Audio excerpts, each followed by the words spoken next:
You want to know what happens when a homeowners association thinks they own your soul along with your property?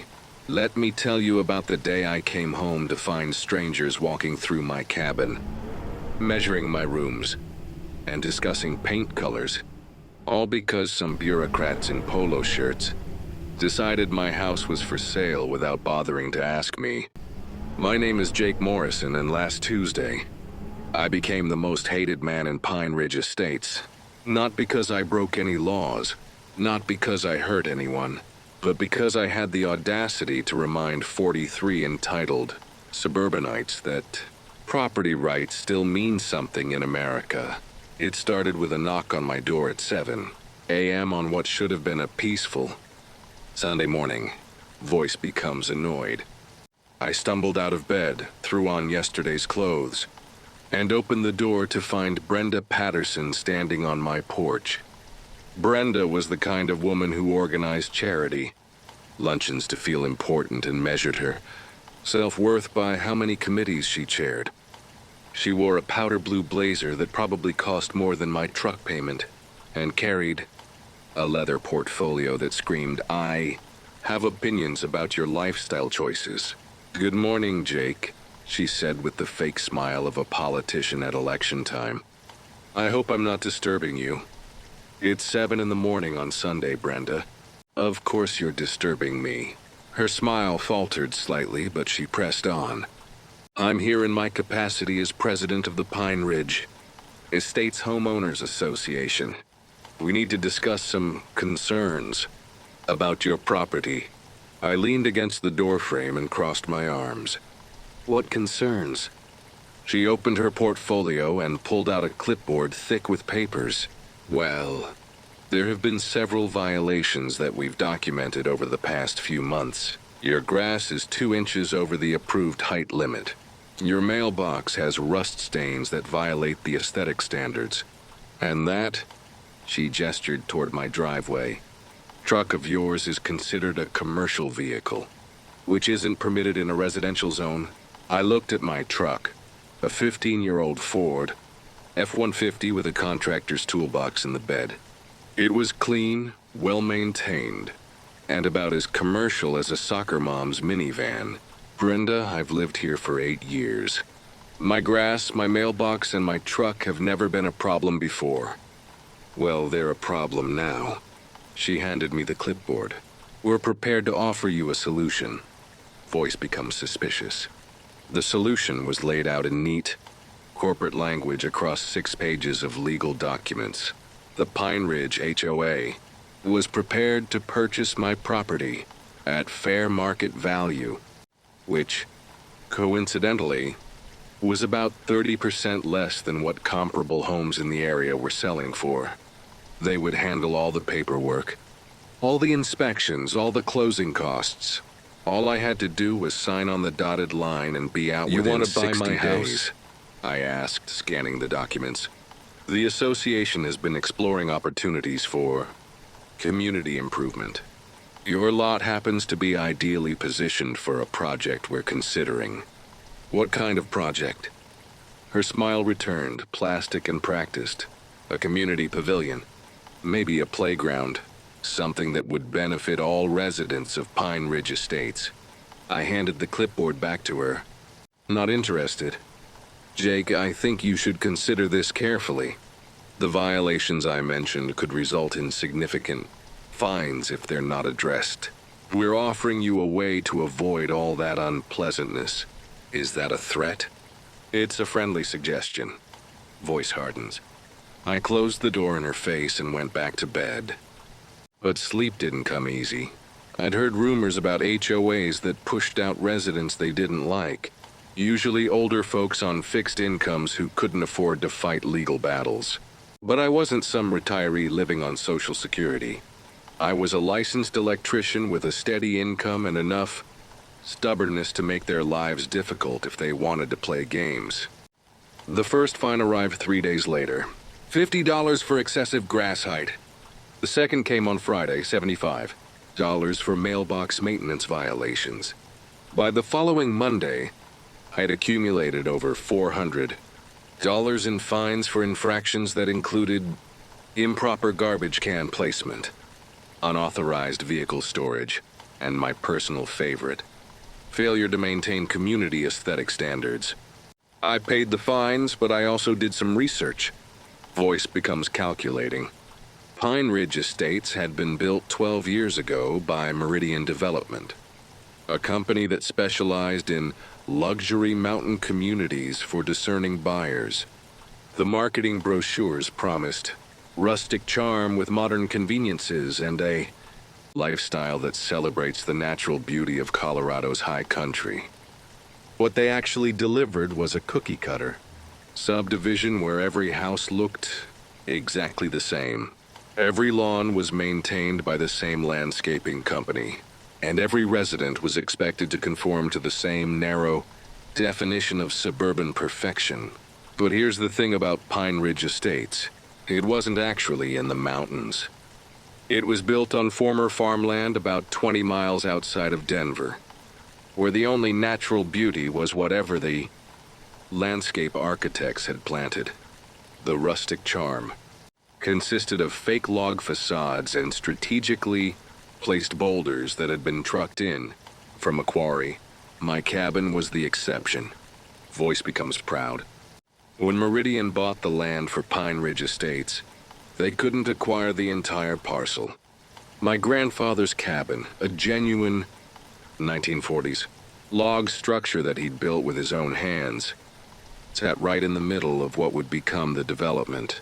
The family had owned that 5-acre plot since 1938, and no amount of money could convince my grandfather to sell. So Meridian built around us 43 identical houses arranged in a perfect grid, with my rustic cabin sitting like a sore thumb in the dead center of their suburban paradise. Grandpa had loved the irony of it. He'd sit on his front porch, drinking beer and watching his new neighbors obsess over their perfect lawns and their homeowners association meetings. When he died and left the cabin to me, I inherited both the property and his attitude toward organized suburban nonsense. For 8 years, we'd coexisted peacefully. I kept my property clean but not sterile, maintained my cabin's authentic character, and generally minded my own business. The HOA had tried to get me to join their association several times, but since my property predated the development, I wasn't legally required to participate. That apparently was no longer acceptable. Voice becomes tense. The harassment escalated quickly. Every week brought new fines for increasingly ridiculous violations. Unauthorized outdoor lighting, because I had solar-powered lanterns on my porch. Non-conforming landscaping because I grew wildflowers instead of maintaining a manicured lawn. Noise violations for using power tools during permitted hours on weekdays. But the real pressure came from my neighbors. Carol Hendricks, who lived in the house directly across from mine, started a petition to address the aesthetic inconsistency that negatively impacts our property values. Within a week, she had 37 signatures from residents who suddenly couldn't tolerate living near an authentic log cabin. "It's nothing personal, Jake," she told me when she delivered the petition to my door. "But we've all invested a lot of money in our homes. Your situation affects our equity." My situation, as if living in a cabin my grandfather built was some kind of personal failing. The petition was followed by a formal complaint filed with the county planning office, alleging that my property was in violation of residential zoning codes. When that didn't work, they tried the health department, claiming my well water was contaminating the groundwater. When the health department found nothing wrong, they called the fire marshal, insisting that my wood-burning stove was a safety hazard. Every complaint was dismissed, but the message was clear: conform or get out. Voice builds with anger. The breaking point came on a Thursday in October. I was at work, running electrical for a new office building downtown, when my neighbor Pete Kowalski called my cell phone. "Jake, you need to get home now." "What's wrong?" "There's people at your place, strangers. They're walking around your property with clipboards and cameras." I told my foreman I had a family emergency and drove home faster than was probably legal. When I turned onto Pine Ridge Drive, I saw 3 cars parked in my driveway: a white BMW, a silver Lexus, and a red Mercedes convertible. Expensive cars. The kind driven by people who made expensive decisions about other people's lives. I parked on the street and walked up my driveway, my heart pounding with a mixture of anger and disbelief. The front door of my cabin, my locked front door, was standing wide open. Through the windows, I could see people moving around inside, examining my furniture, opening my cabinets, treating my home like it was already theirs. Voice becomes deadly calm. On the front porch, Brenda Patterson was holding court with 2 people I didn't recognize. A woman in her 50s wearing a real estate blazer, and a younger man in an expensive suit who was taking notes on an iPad. Original hardwood floors. "But they'll need to be refinished," the woman was saying. "The kitchen is outdated, obviously, but it has good bones. With the right renovation, this could be a showpiece." "Jake," Brenda's voice was bright with false enthusiasm. "Perfect timing. I'd like you to meet Susan Martinez from Rocky Mountain, Premier Realty, and David Chen from Pinnacle Investment Group. They're here to evaluate the property. Get out of my house." The words came out quieter than I intended, but something in my tone made all 3 of them stop talking.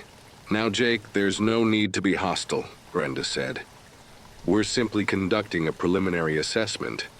Standard procedure for any property transaction." "What property transaction?" "This house isn't for sale." Susan Martinez stepped forward with a practiced smile. "Mr. Morrison, I understand this might be overwhelming, but the association has assured me that you're motivated to sell. I've already identified several interested buyers who would be willing to pay above asking price for a lot this size in such a prime location. The association doesn't speak for me. This house isn't for sale. Get out now." David Chen looked up from his iPad. "Mr. Morrison, perhaps we could discuss the financial benefits of selling. The market for mountain properties is extremely strong right now, and with the right improvements, this lot could be worth significantly more than you might expect." Voice building to explosion. "Are you deaf? I said get out." Brenda held up her hands in a placating gesture. "Jake, please calm down. We're all on the same side here. The association is simply trying to help you understand your options." "My options?" "You broke into my house." "We didn't break in. We used the emergency key from the association's master set. I'm not part of your association. I never signed your covenants, conditions, and restrictions." Brenda's smile became strained. "Jake, I think there's been some confusion about your legal status within the community. Perhaps we should schedule a meeting with our attorney to clarify." "Get out of my house right now or I'm calling the sheriff." Voice becomes ice cold. They left, but not gracefully. Susan Martinez made a point of handing me her business card and telling me to call when I was ready to have a rational conversation about market realities. David Chen suggested that I consider the long-term implications of being uncooperative with community development efforts. Brenda reminded me that my outstanding fines now totaled over $800 and that additional enforcement actions might be necessary if my attitude didn't improve. I stood in my living room after they left, looking at the disturbed furniture, the open cabinets, the muddy footprints on my grandfather's hand-hewn floors. These people had violated my home, my privacy, my basic rights as a property owner. and they acted like they were doing me a favor. That's when I decided to stop playing defense and start playing offense. Voice becomes determined. I spent the next 3 days researching property law, HOA regulations, and the specific legal status of my cabin within the Pine Ridge Estates development. What I found was fascinating. When Meridian Development built the subdivision, they had tried to include my property in the HOA through a legal maneuver called annexation by inclusion. Basically, they argued that since my lot was surrounded by association properties, should automatically be subject to association rules, whether I agreed or not. But here's what they hadn't counted on: my grandfather had been smarter than they thought. Voice becomes triumphant. In 1978, 20 years before Meridian even bought the surrounding land, my grandfather had filed a legal document called a conservation easement on his property. This easement, designed to protect the natural and historical character of the land, specifically prohibited any future development that would alter the rustic mountain character of the cabin or its surroundings. More importantly, the easement included a clause that prevented any homeowners association or similar organization from exercising authority over the property, specifically to preserve its independence from suburban development pressures. My grandfather had seen this coming 40 years ago and had legally bulletproofed the property against exactly the kind of harassment I was experiencing. Armed with this information, I called a lawyer. Not just any lawyer. I called Margaret Thornton, a property rights attorney who specialized in fighting abusive HOAs. Her reputation was legendary among people who'd been pushed around by associations drunk on their own power. "Mr. Morrison," she said after reviewing my grandfather's documents, "this is one of the most airtight conservation easements I've ever seen. Not only are you not subject to HOA authority, but their attempts to force you to sell could constitute harassment, trespassing, and possibly conspiracy to commit fraud. What do you recommend?" Fight back hard. Voice becomes menacing. The next morning, I installed a new gate at the entrance to my driveway. Not just any gate. A heavy-duty steel barrier with a digital lock and security cameras. Then I posted a sign that could be read from the street. "Private property, no trespassing, protected by Conservation Easement, Pine Ridge HOA. Has no authority here, violators. Will be prosecuted." Within an hour, my phone was ringing off the hook. "Jake, what is that ridiculous sign supposed to mean?" Brenda Patterson's voice was shrill with indignation. "It means exactly what it says. Your association has no authority over my property. Any future trespassing will result in criminal charges and civil lawsuits. You can't just opt out of community standards. We have rules for a reason. Your rules don't apply to me. They never did. And if you or anyone else from your association sets foot on my property again without permission, I'll have you arrested." I hung up and waited for the next move. Voice becomes satisfied. It came that afternoon. Brenda arrived with 3 other board members and a man I didn't recognize wearing an expensive suit and carrying a leather briefcase. They stood at my locked gate like tourists at a zoo exhibit, staring at my cabin with expressions of frustrated authority. From my front porch, I called out, "You're on private property. Move along." The man in the expensive suit stepped forward. "Mr. Morrison, I'm attorney William Blackwood, representing the Pine Ridge Estates Homeowners Association. We need to discuss your recent actions, which appear to be in violation of several community ordinances. The only thing we need to discuss is your trespassing. You have 10 seconds to get off my property before I call 911. Mr. Morrison, you seem to be under the mistaken impression that your property is exempt from association authority. I assure you that's not the case." I held up my phone. "Sheriff's office? I need to report trespassers on my property who are refusing to leave." They left. Voice becomes gleeful. But the war was just beginning. Over the next week, Pine Ridge Estates turned into a suburban battlefield. The HOA board called emergency meetings to discuss the Morrison problem. Neighbors who had barely spoken to me in 8, Years suddenly had strong opinions about property rights and community cohesion. Carol Hendricks started a new petition, this one demanding that the county force me to comply with association rules. She got 41 signatures this time. Apparently, my rebellion had inspired 2 neighbors to reconsider their position. The association hired a different lawyer, then another one when the first one told them they didn't have a legal leg to stand on. They filed complaints with every government agency they could think of, hoping someone would find a technicality they could exploit. Meanwhile, I turn my property into a fortress of spite. Voice becomes creative. I installed floodlights around the perimeter, solar-powered and motion-activated. Not to illuminate anything in particular, just because I could. I put up additional signs. Authentic mountain cabin. Get the 940. Preserved historical property. And my personal favorite. This is what Colorado looked like before suburban sprawl. I bought a rooster. A big, loud, obnoxious rooster named Henry, who crowed at 5 a.m. every morning, right on schedule.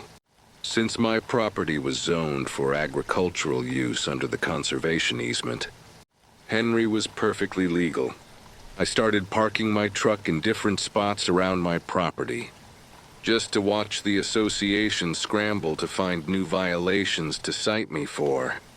I let my grass grow to its natural height, planted native wildflowers everywhere, and hung wind chimes that played gentle melodies in the mountain breeze. Everything I did was legal, protected by the conservation easement, and designed to remind my neighbors that their suburban paradise was built on land that had once been wild and free. Voice becomes reflective. The interesting thing was how quickly the neighborhood divided into camps. About half the residents supported the association's efforts to maintain community standards and saw me as a troublemaker who was damaging their property values. The other half, it turned out, had their own grievances against the HOA's heavy-handed tactics and saw me as someone finally standing up to the bullies. Pete Kowalski, who had called to warn me about the trespassers, stopped by one evening with a 6-pack of beer and a confession. Jake, I've been wanting to tell them to go to hell for years, he said, settling into a chair on my porch. They fined me $200 last month because my garage door was the wrong shade of brown. Apparently it was desert sand instead of canyon beige, and that violated the aesthetic standards. Why didn't you fight it? Because they make it expensive to fight. Legal fees, administrative costs, the threat of liens against your property. It's easier to just pay the fines and keep your head down. Easier, but not better. No, he agreed. Not better. Word of my rebellion spread beyond Pine Ridge Estates. A local news station picked up the story and ran a segment about the man who told his HOA to go to hell. The reporter, a young woman named Jessica Torres, was clearly amused by the whole situation. So you're saying this all started because they wanted to buy your house? She asked, interviewing me on my front porch while Henry the rooster strutted around in the background. It started because they assumed they could intimidate me into selling.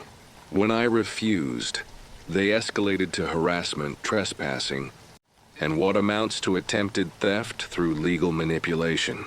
And your response was to lock them out and post signs? My response was to exercise my legal rights as a property owner.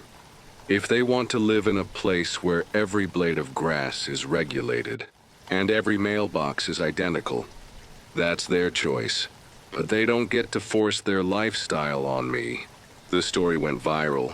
Within days, I was getting calls from other property owners who were fighting their own battles against abusive HOAs.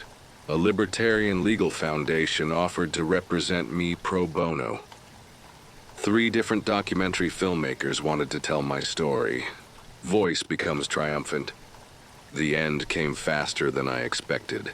2 weeks after the news story aired, I received a certified letter from the Pine Ridge Estates Board of Directors.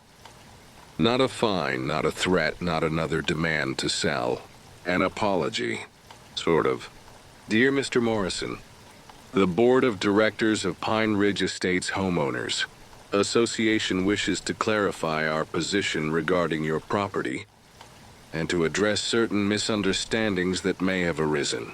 Upon further review of the legal documents associated with your property, we acknowledge that your land is subject to a conservation easement that predates our association and supersedes any authority we might otherwise exercise.